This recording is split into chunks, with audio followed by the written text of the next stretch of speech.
नमस्कार प्यारे बच्चों, आज मैं क्लास 12th यूपी बोर्ड के छात्र हैं उनके सिलेबस में निर्धारित महादेवी वर्मा द्वारा लिखित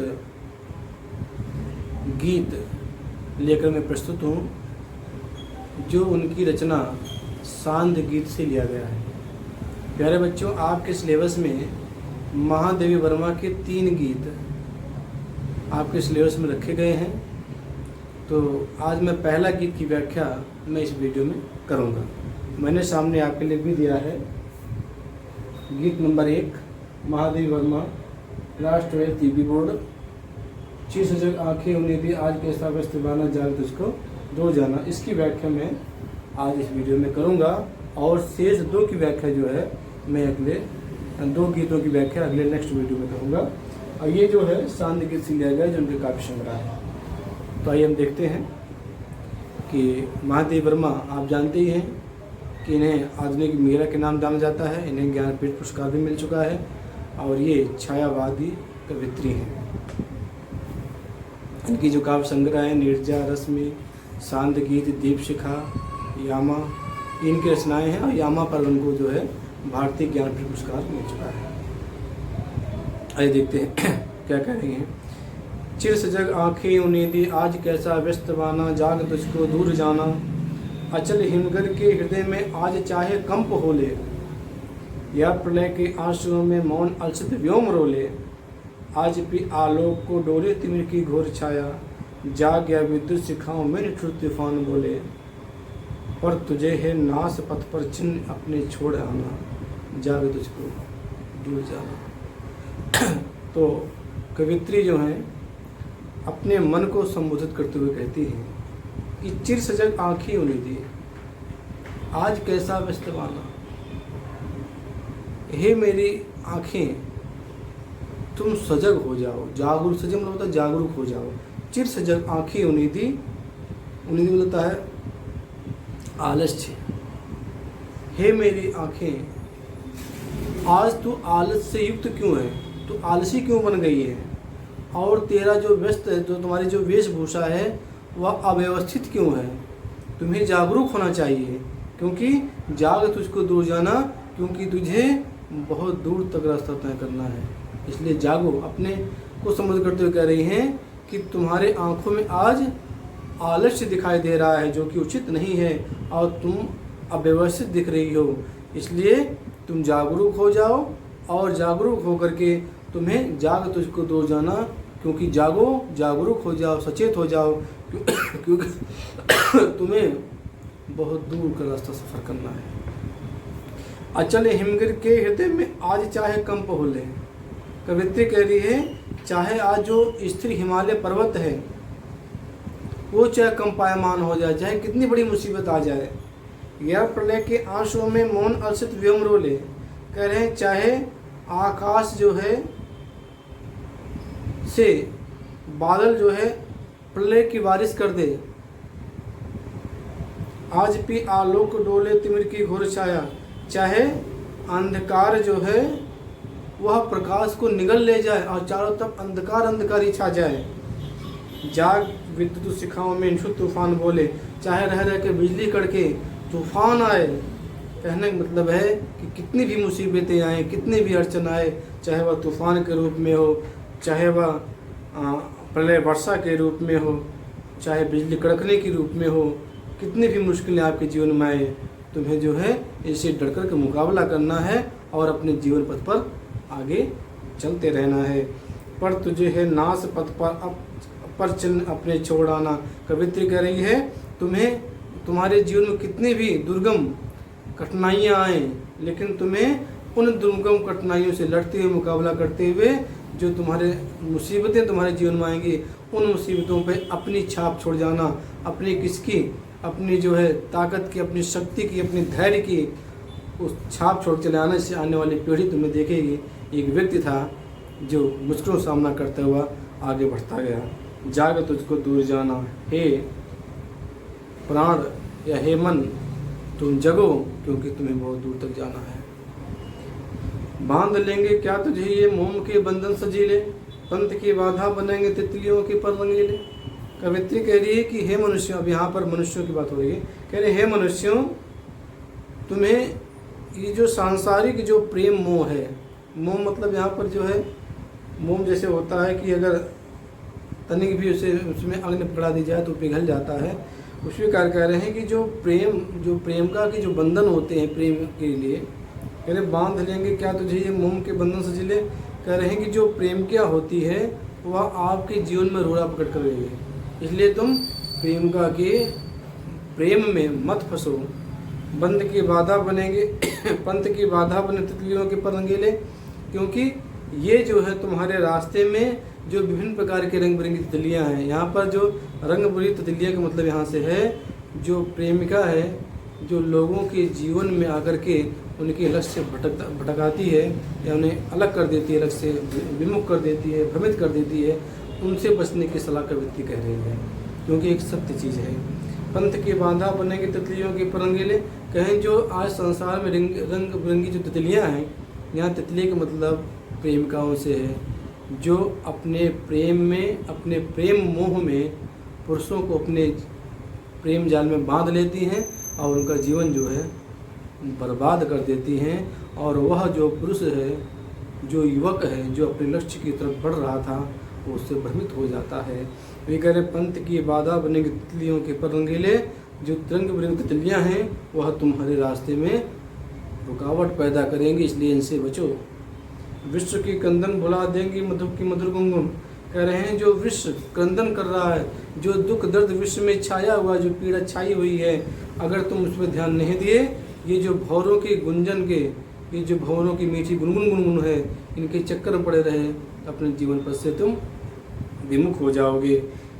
क्या डुबो देंगे तुझे ये फूल के दल उस गीले, कह रहे हैं कि ये जो विभिन्न प्रकार के फूल के ऊपर जो फूलों का समूह है, दल मतलब समूह, जो फूलों का समूह है जिन पर ओस की बूंदें पड़ी हुई हैं, क्या तुम्हें अपनी तरफ आकर्षित करेंगी, लेकिन तुम्हें इससे बचना है, क्योंकि ये क्षण भंगुर हैं।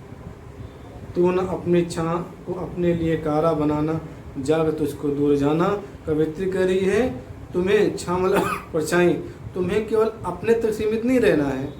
यहाँ छां मतलब परछाई मतलब अपने तक, यानी स्वार्थ है, यानी केवल तुम्हें अपना स्वार्थ ही नहीं सिद्ध करना है, तुम्हारा जीवन जो है लोगों के हित के लिए भी होना चाहिए। इसलिए कह रहे हैं तुम अपनी छां के लिए अपने कारा बनाना, यानी तुम अपने स्वार्थ के कारावास में मत उलझ जाना, यानी तुम्हारा जीवन है वह खुद के लिए नहीं बल्कि लोगों के लिए है, इसलिए अपने स्वार्थ रूपी कारावास में बंद मत जाना, जाग तुझको दूर जाना।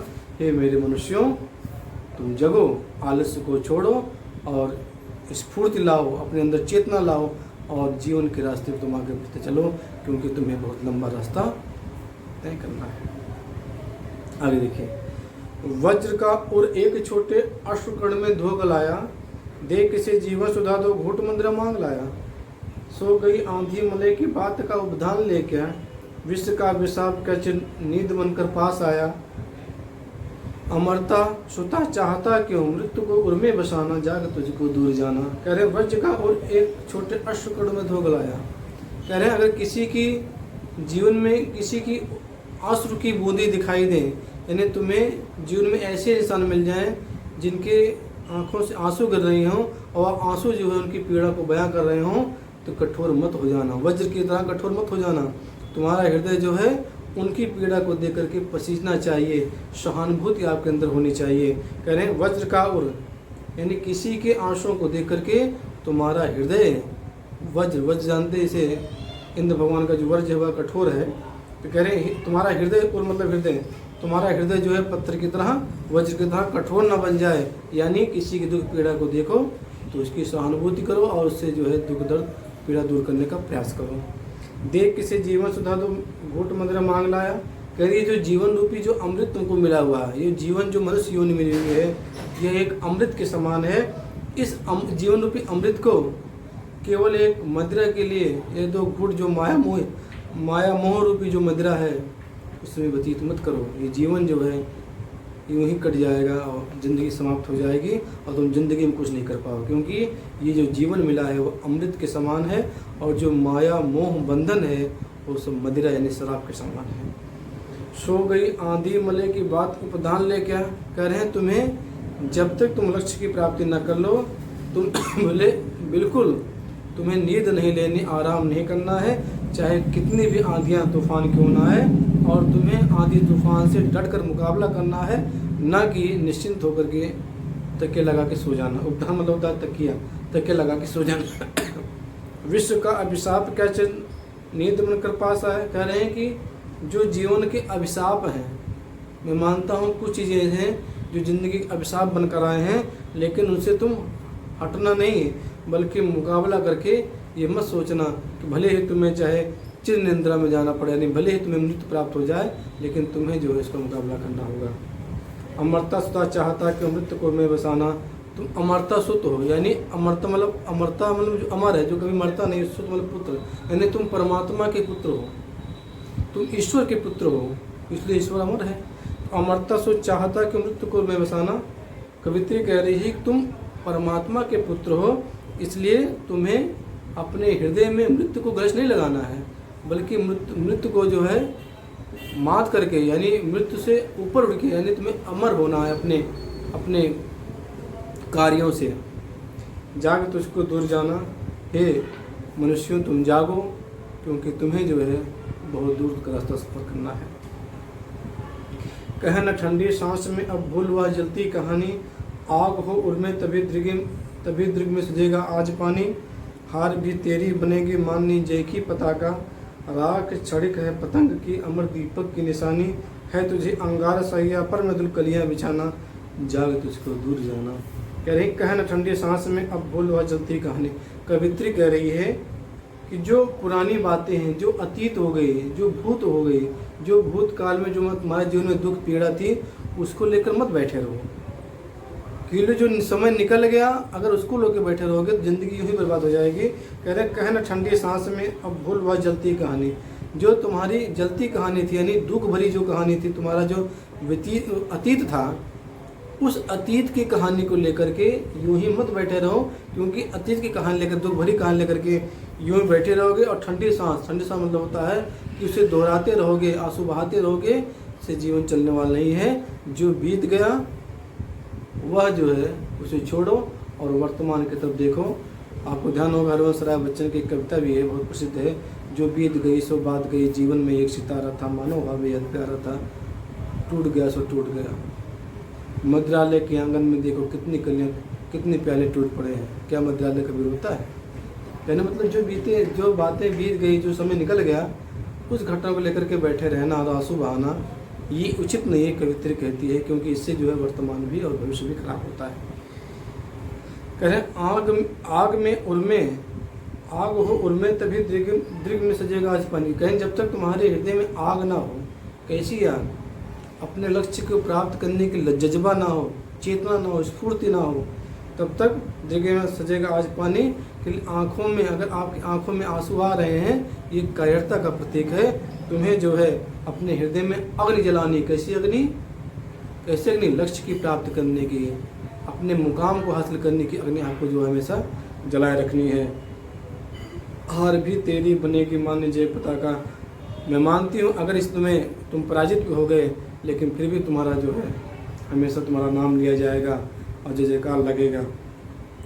राग छड़े पतंग की अमर दीपक निशान, क्योंकि आप देखिए जो पतंगा होता है, वह पतंगा अपने प्रेम को प्रकट करने के लिए वह दीपक के अग्नि में अपने को न्यौछावर कर देता है, यानी मर मिट जाता है और अपनी प्रेम की निशानी अमर कर जाता है। किस तरह से पतंगा अपने प्राणों की परवाह न करते हुए दीपक में अपने को न्यौछावर कर देता है, और वह प्रेम जो है दीपक का पतंगा का जो प्रेम है उसको अमर करके चला जाता है। उसी तरह तुम भी जो है इस संसार में आए हो, ऐसा कार्य करके जाओ कि जिससे तुम्हारा नाम अमर हो जाए।